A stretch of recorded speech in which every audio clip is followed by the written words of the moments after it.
All right, let's go ahead and get started. My name is Andrew Morrow. I'm going to be presenting about using C libraries in Swift 3 today. I'm an iOS engineer at Comcast Viper, the Video over IP Engineering and Research Lab here in downtown Denver. Here's our schedule for the day. First of all, I'll explain the advantages of C, why you would choose to integrate a C library into your Swift application in the first place. Then how to get that C library visible to your Swift code by importing the C headers. How to call simple C functions, including strings, arrays, and structs. How to manually manage memory in Swift. And finally, how to call complex C functions with callbacks. And after the end of the presentation, we'll have time for questions. So let's dive in. The advantages of C. Swift is a great language, and it has almost everything that you could need, but there are advantages to C. There's a huge existing ecosystem of open source libraries and projects in C, like the entire kernel that macOS and iOS run on.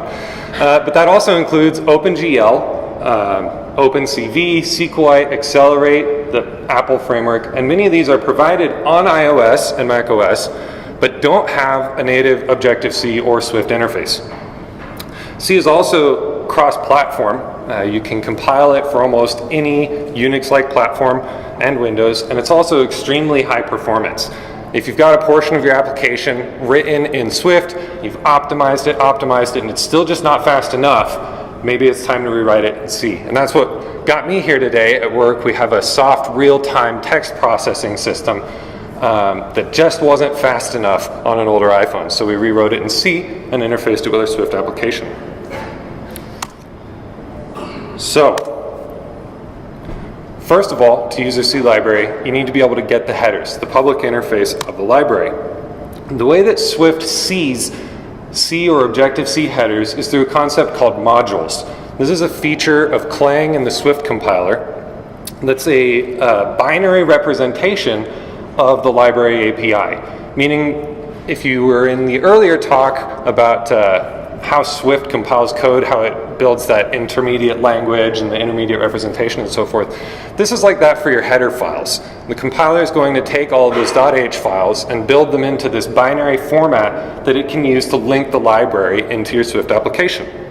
And the source code for this binary module is made up of the header files themselves and a module map. A module map is an explicit list of all of the headers and symbols in the order they need to be imported to expose the public interface of the library. And it's provided for most system libraries. If you dig around in the SDKs inside the Xcode bundle, you'll find them, but there are just a handful that don't have one. And on that list is SQLite, the library that we're going to wrap today as part of our demo. So here's the module map that we'll be using for the macOS SDK to import SQLite into Swift code. First of all, we just define the module with a name, SQLite 3, and then we list all of the public headers of that library. SQLite is a well-behaved library. There's just one header, you import it, all the symbols are public. Module maps can be far more complex than this, including submodules, excluded headers, specific lists of symbols. And if you want more information about that, there's a link to the Clang documentation in the resources at the end of the presentation. Now, when we build cross-platform software, the complication or the difficulty is that there are different SDKs, each with their own unique copy of those headers. So for example, if our framework works on iPhone Simulator, and macOS, we've got 3 separate copies of that SQLite.h.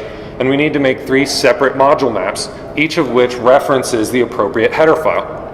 In our sample project, we've got this all set up. The module maps are almost identical, just the path to the header files changes. Then you need to configure your project to look in the correct import path to find that module map based on the platform. So here's an example, macOS, it searches for the macOS module map, and so forth. Finally, there is one little gotcha when you're importing a C library if you're writing a Swift framework. Everything you import will become part of your library's public API. So if I write my cool Swift framework and I import SQLite, everyone who links my framework will see the SQLite functions, structs, and so forth. And this is just because of a limitation in the Swift compiler. It can't tell whether I use some of those types in my public API or not, so it errs on the side of caution and just includes it all. But it means that you can't really have a secret or a private C framework if you're shipping a Swift framework. Obviously, if you're shipping an app, it doesn't really matter as much. You don't have a public interface that other people consume. So that's how we get from having C headers into being able to use them in our Swift code. Now let's look at how we call simple C functions in Swift. And to start off, we're going to look at our completed demo project with the SQLite wrapper written in Swift, and then we'll go back and see how we built it step by step. All right. In this playground, I'm opening up a database, a SQLite database that I already have saved, with weather data from DIA stretching back well into the past. Let's go ahead and find out how far back. We've got this SQL query, select min date and max date from weather measurements.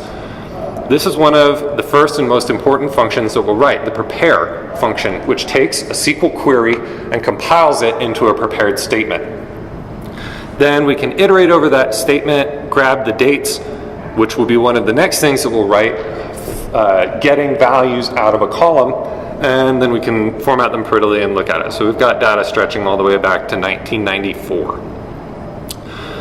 The next thing that we'll be working on, in SQL we can have parameters with bound values, and we've got a good example here. We'd like to see the daily high plotted on a histogram between two dates.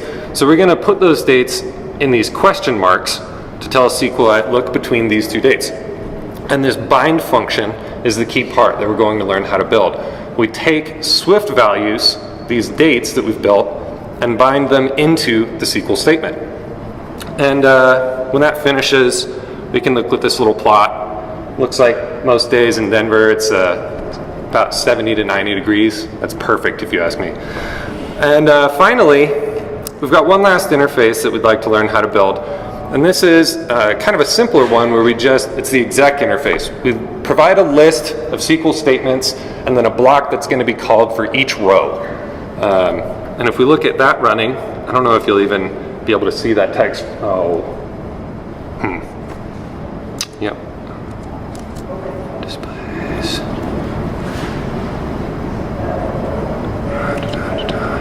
1 second while I fix my window boundaries so you can read this code.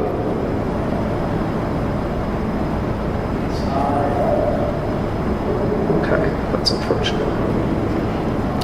All right, so did you miss all of the previous code with the edge being clipped there? No? Everything good? Okay. So when we call that exec function, it's going to call back this Swift block for each row, and that's just going to print out the name of the data type. So we've got 4 primary things that we want to look at. How can we prepare a SQL statement? How can we bind values into that SQL statement? How can we get results out? And how can we write a simplified exec interface? All right.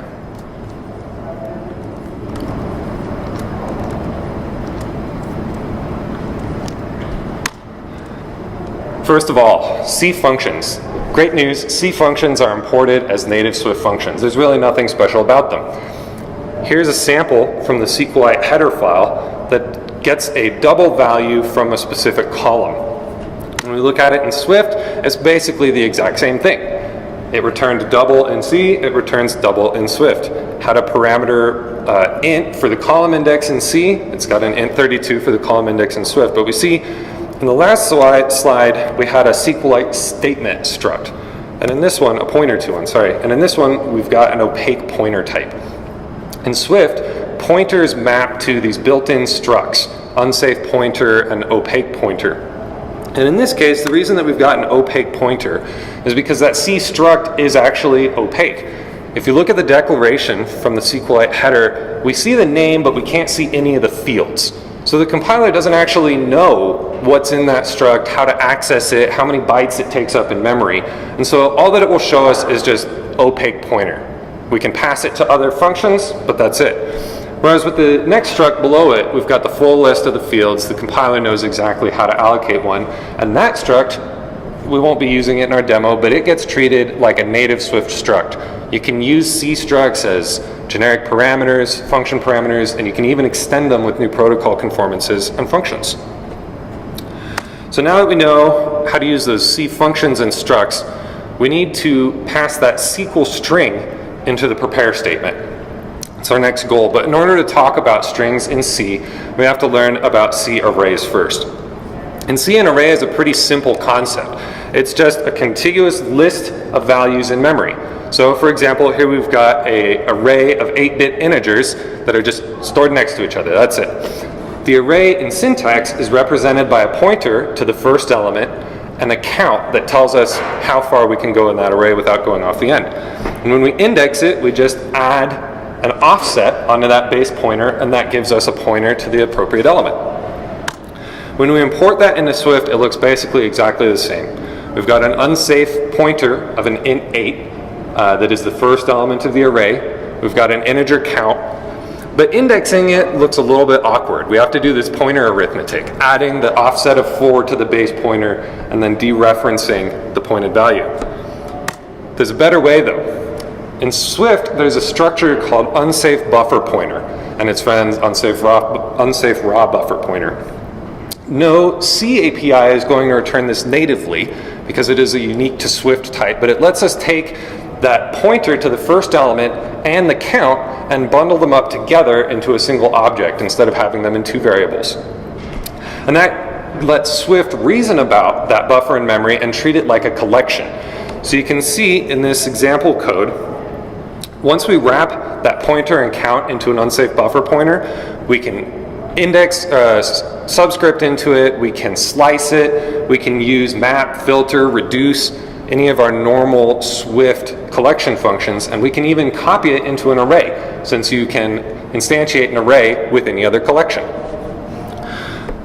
Finally, in debug mode, wrapping your array in an unsafe buffer pointer adds bounds checking, meaning that if you attempt to access an invalid element off the end, your program will crash with an assertion failure instead of just accessing invalid memory like it would in C. Note that in release mode, that's turned off for speed.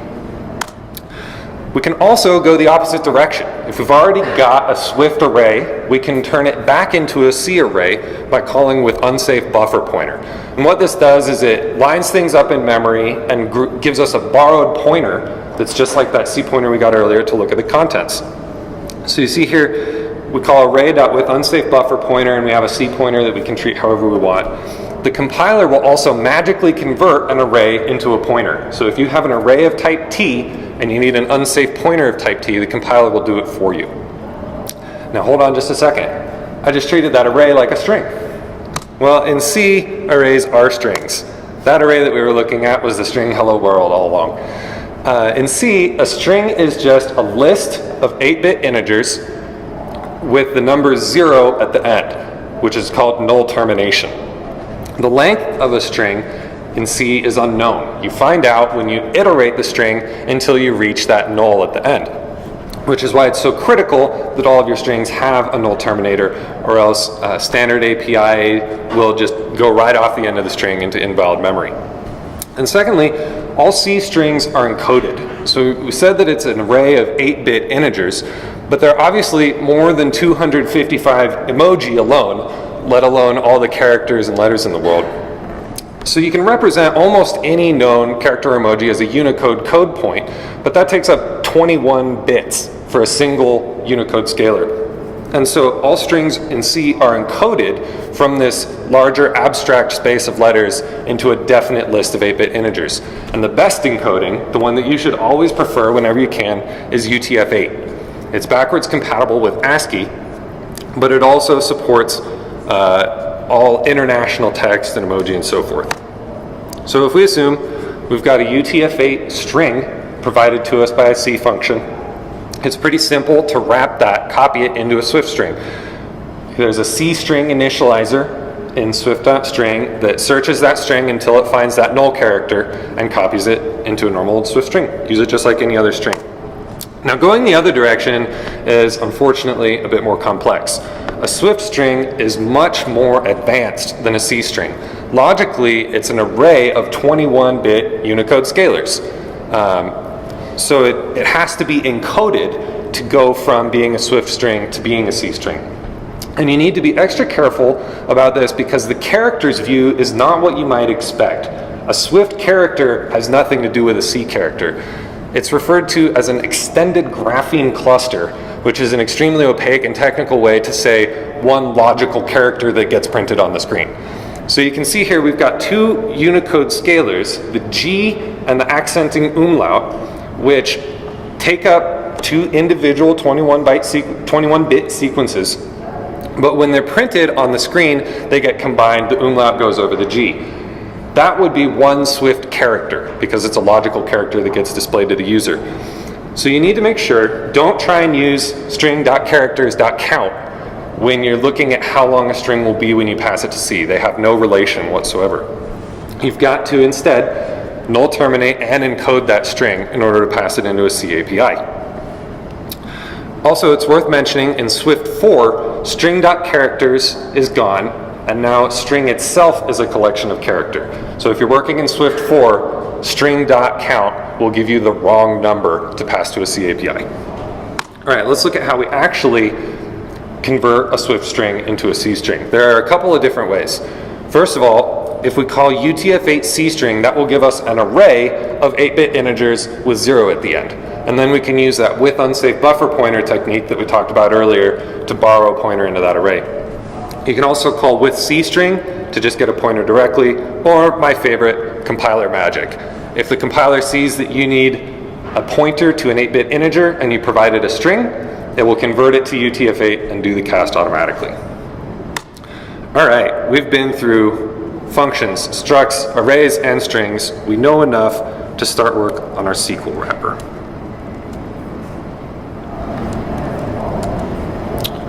All right.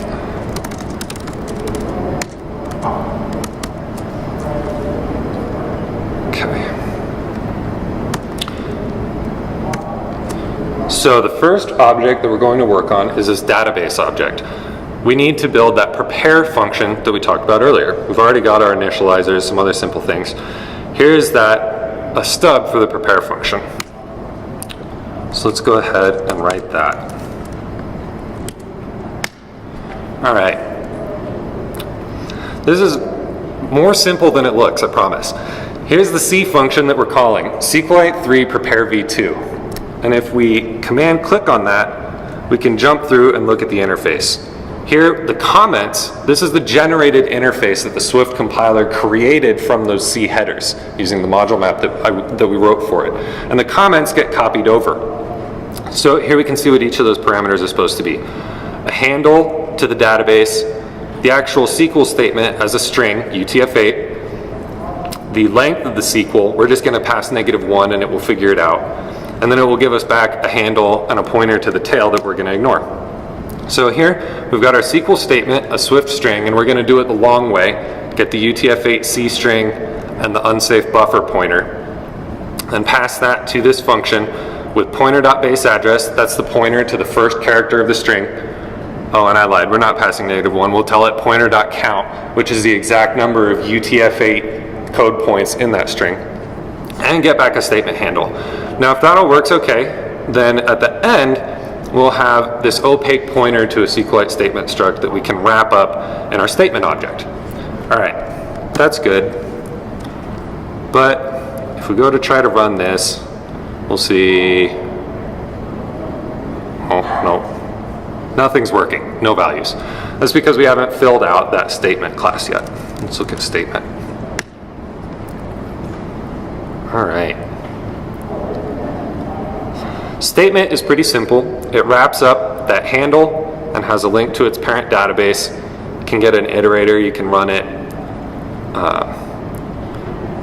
But what we're most interested in right now is the cursor that the statement returns. This is where we can actually access those values from the columns. So let's go ahead and remove these stubs and fill them out. There are a couple of interesting types that we're going to cover. First of all, getting a double, then a byte array, and then a string. So getting a double is about as simple as it can get. We saw this function signature earlier. We just need to pass in the statement handle and then the index of the column. It returns a double. There's no need to typecast it. It just works. Now, if we want to get a byte array, that's a bit more complex.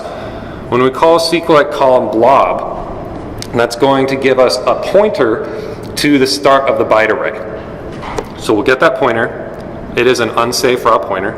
And then when we call SQLite column bytes, that's going to give us the length of the array. So as you remember, when we've got a pointer to the head and a length, the safest and best thing to do is wrap it up in an unsafe raw buffer pointer. We give it the pointer to the head and the count of the bytes, and now what we have is a collection of 8-bit integers. Data, like most other collection types, can be instantiated from another collection. So when we call data, initializing it with that buffer, copies the data out of that C array into a Swift data object that we can pass back and use like normal. String, wonderfully, is even simpler than that. When we call SQLite column text, we get back a pointer to a null terminated UTF-8 string. And when we don't specify an encoding to Swift, it just assumes UTF-8 since it is the best encoding. So we call string cstring with that pointer, and we're off to the races. So now that we've got this put together, we can at least get some dates back. Let's run this playground again. And there we go. Things are starting to make sense again. We can access the values of those statements. So we're still not seeing anything here in this chart. And that is because we haven't implemented the bind functions to bind Swift values to those parameters. Let's look at that up here. We've got our stubs. Go ahead and remove them and fill that out. We'll go through the same set of data types, double, string, data, that we did previously. So binding a double, once again, easy as pie. We call SQLite bind double with the statement handle and the value, because Swift types map natively to C types. There's no type conversion needed.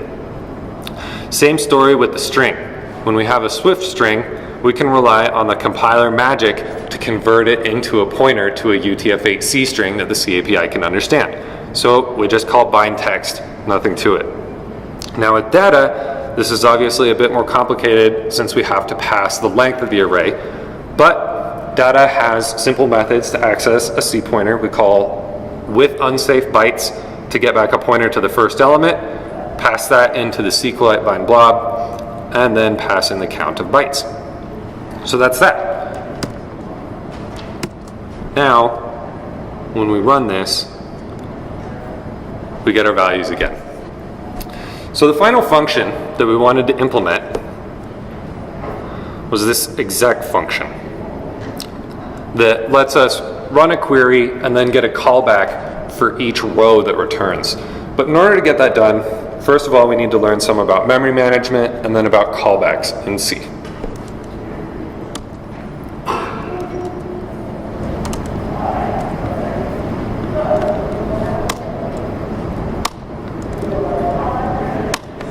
In Swift, by default, we have automatic memory management called ARC. It's beautiful, it's wonderful, it's perfect. Unfortunately, in C, there's no such thing. All memory is manually managed, which means that when you have a pointer to a piece of memory, someone is responsible for freeing it, returning it to the system. Otherwise, you wind up with a memory leak, you run out of memory, and your app crashes. So who's responsible for freeing the memory? The answer is an abstract concept called ownership. There's really no syntax about ownership in C, but it's an important concept conveyed through naming, documentation, and other convention about who's responsible. So when you have a pointer to a piece of memory, that memory is either owned, in which case you're responsible for freeing it, or borrowed, in which case you must not free it. There's no in-between ground. If you call a function with any of the words create, copy, or alloc in its name, convention states you own the return pointer and are responsible for freeing it or transferring it to someone else who will. Otherwise, if the function does not contain any of those words, you should assume it's borrowed, that you can't free it, that you can't hold on to it forever, and that its lifetime is limited. Now, some APIs don't follow that convention, don't obey those rules, and so it's important to read the documentation of the specific API you're using and see if you're responsible for freeing that pointer. Finally, it's really critical that you don't use a pointer, access its values, or modify it again after it's already been freed. This is called use after free and always results in a crash or invalid data. The compiler tries to protect you from making these mistakes by crashing your app. So let's look at a metaphor for ownership. If you own a house, somewhere in some drawer somewhere, there is a mortgage deed, a deed to the house that has your name on it. And this means that you're the owner. Now in Swift, this is like in C, this is like the abstract concept of ownership. There's no syntax for this. But just having your name on the deed doesn't let you into the house. You need a key, which in C will be like our pointer. So having a pointer to that memory means that you can access it, you can view and change its contents. Now you can make as many copies of your key as you want and lend them to all your friends, and they can come into your house and look at and change whatever's inside it, just like you can make as many pointers as you want, and other people can borrow those pointers, other functions, classes, and so forth, in order to look at and change the contents of memory. But no one else's name is on the deed. You're the only owner, it's your house, they can't free it or sell it, and they certainly shouldn't come in and barge through the front door after you've already sold the place. So again, whoever owns the memory, this is an abstract concept, but you have to keep track of it through your naming, your documentation, and so forth, is responsible for freeing it or transferring it. If you have a borrowed pointer that doesn't last forever, you need to keep track of its lifetime and stop using it once the owner has freed it. One more important concept about memory are type bindings and how we can rebind memory. So memory is just binary integers. They don't really mean anything. For example, if we have the hexadecimal integer 42, we can interpret it in multiple ways. If we interpret it as an unsigned integer, it becomes the decimal integer 66. If we reinterpret it as a UTF-8 code point, it becomes the letter uppercase B. So that number has no intrinsic meaning until we assign it meaning by binding a type to it. And that's done by the type that gets assigned to a variable or a pointer and so forth. Well, when we have a pointer, you can rebind the memory, meaning view it as a different type without actually performing a typecast. However, you can only rebind between layout compatible types. Layout compatible types mean types who have the same organization in memory, that those binary integers are arranged in the same order. So let's look at this simple toy struct. It's just got a 4-byte number, an unsigned integer, and it has a 1-byte letter, which is a character. So it should take up 5 bytes in memory, right? Well, kind of. If we look at the actual layout under the hood, in those first 4 bytes, we've got our unsigned integer, like expected. In that 5th byte, we've got our character, like expected. But the remaining 3 bytes, we maybe didn't expect. This is padding. Why would the compiler insert wasted memory? Well, it's because memory isn't actually completely random access. You can only load memory from even addresses. So that next object in memory needs to be stored at an address starting with 8, not an address starting with 5. And that's why the compiler inserts an appropriate amount of padding to make sure that everything is aligned. So the stride is the number of bytes between the first byte of an object and the first byte of the next object. So this is very much dependent on the compiler and the platform, but fortunately Swift exposes a type called memory layout that lets you examine the size, stride, and alignment of any given type on the current architecture. So now that we know what that struct actually looks like, we could rebind it and view it as an array of 4-byte integers. Now this isn't going to crash because that's a valid operation, but you'll notice that the padding is crept into every other integer and the values are undefined. We don't actually know what we're going to get. So even though you can rebind a pointer from one type to another, it's a dangerous operation unless you know exactly that the layout of your objects is compatible. For example, if you're just looking at an array of 8-bit integers as bytes, you can always rebind that between signed and unsigned. There's no harm there. But you need to be more careful when working with more complex types. You can't rebind an array of doubles into an array of integers and expect it to make sense. Instead, you need to typecast. All right, we've been through a lot of complex memory management topics.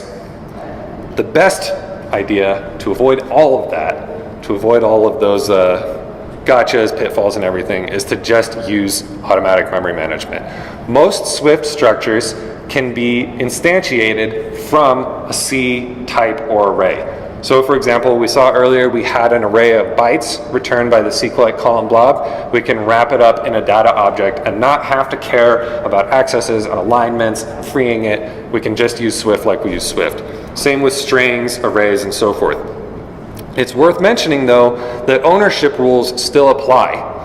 If a C function gives me an owned pointer, and then I make a copy of it into a Swift object, I still own that pointer. I didn't transfer that ownership, so I'm still responsible for freeing it. So pay attention to your ownership, and when relevant, call Swift APIs that transfer ownership, like the second one on this slide, where we can instruct data to take this pointer, and when we're done with it, use a deallocator like free to dispose of it. All right. Finally, let's dive into calling complex C functions, what we wanted to get to in order to build that exec feature of our database.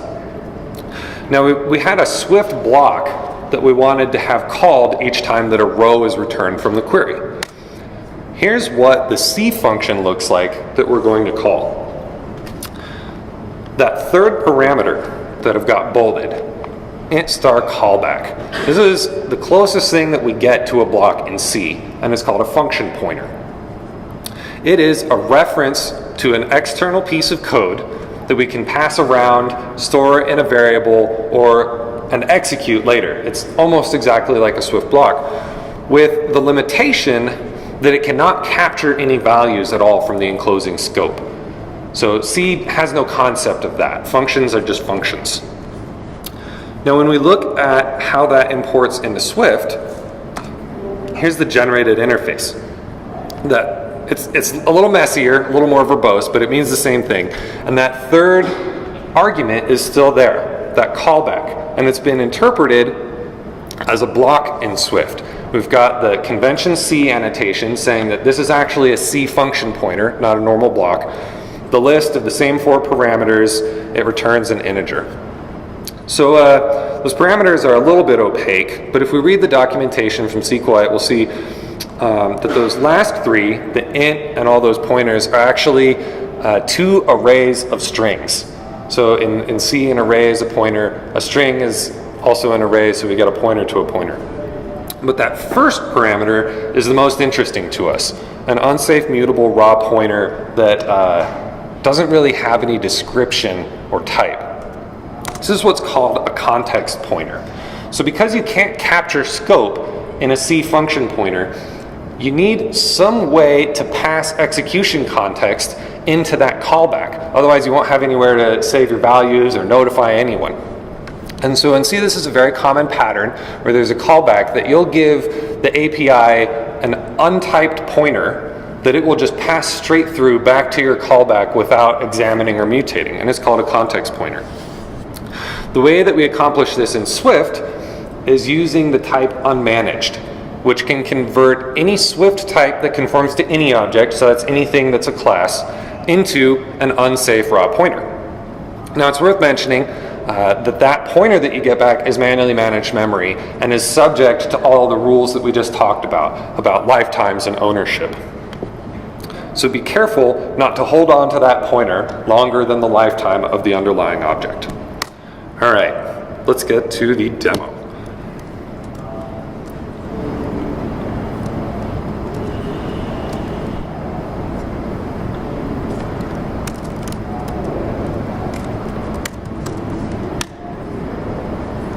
Now, this function looks a bit intimidating, but I promise it's not that bad. All right, So our goal here is to satisfy this interface.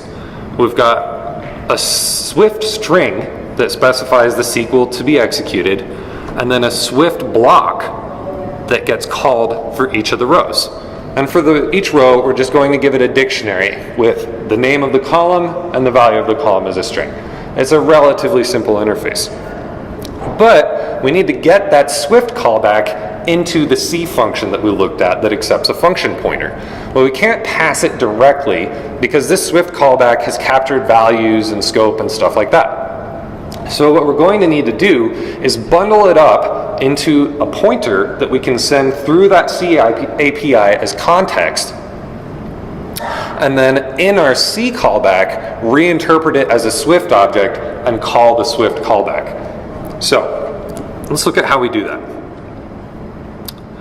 We need to wrap up the captured variables, which in this case is that Swift callback, in an object. This exec context is super simple. It's just a class that holds a callback. Couldn't get any simpler, but we've got to wrap it up in a class in order to be able to get a pointer to it to pass through that API. So we wrap up our Swift callback in a class type. Next, we use unmanaged, which is how we get a raw pointer to a Swift object, and we pass that context object unretained, meaning that we're not going to take an owned pointer, we're going to take a borrowed pointer.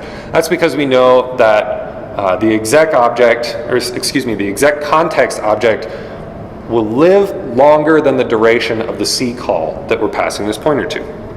And we convert it to opaque, which just means unsafe raw pointer. Now, we've got our C callback.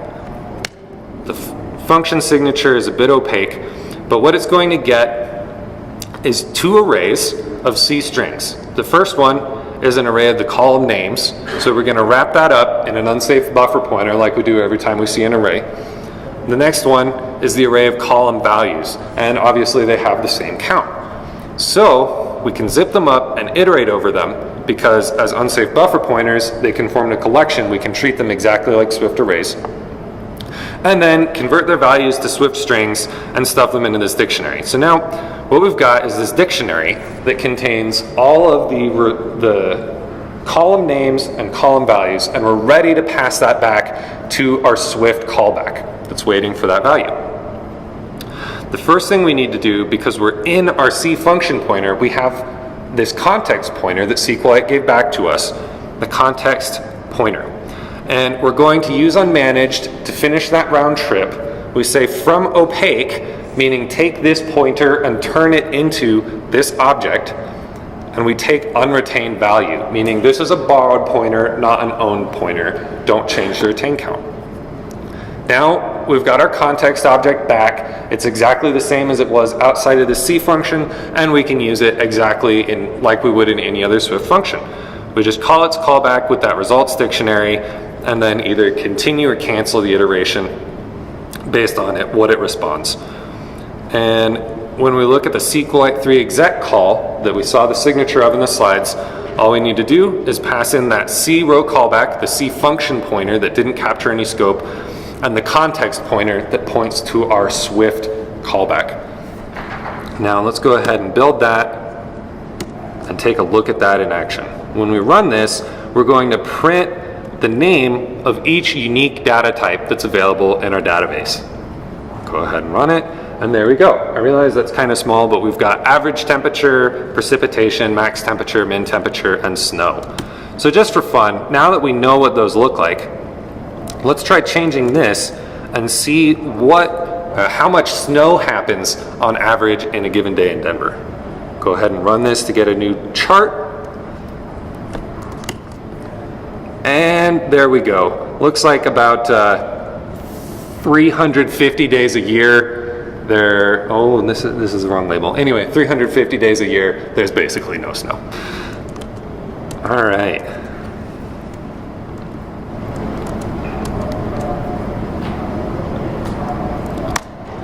So, we've covered why you would use a C library in your Swift project in the first place, how you gain access to that C library by importing its headers via a module map, how to call simple C functions including using structs, arrays, and strings, how to manually manage memory in Swift, including the very important concept of ownership and lifetimes, and finally, how to call complicated C functions by passing function pointers and context pointers. Any questions?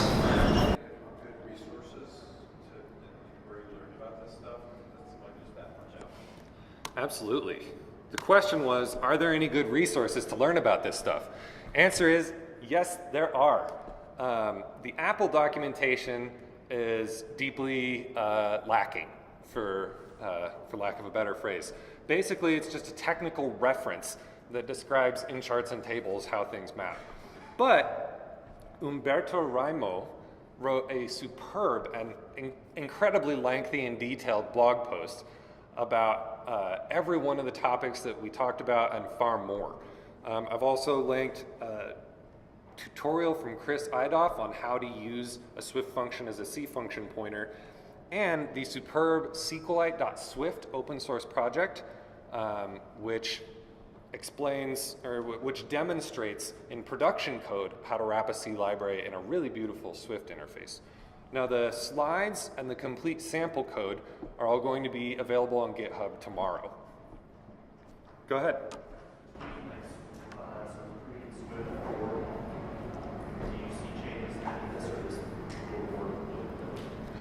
The question was, are there any changes for what was presented here between Swift 3 and Swift 4?